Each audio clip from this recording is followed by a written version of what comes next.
Welcome viewer, I am Murugan S. This video tutorial describes, fix run as administrator not working in Windows 10.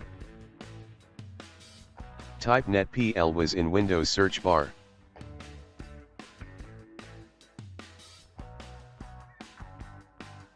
Click Netplwiz. Select your account name.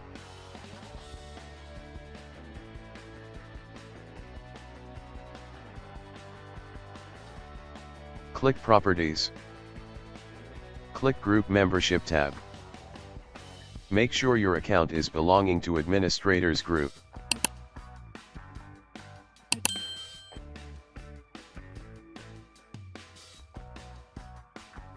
Click Apply, OK.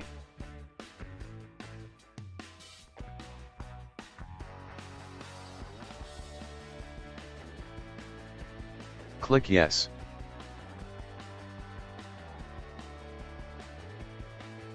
I hope this video tutorial helps to you.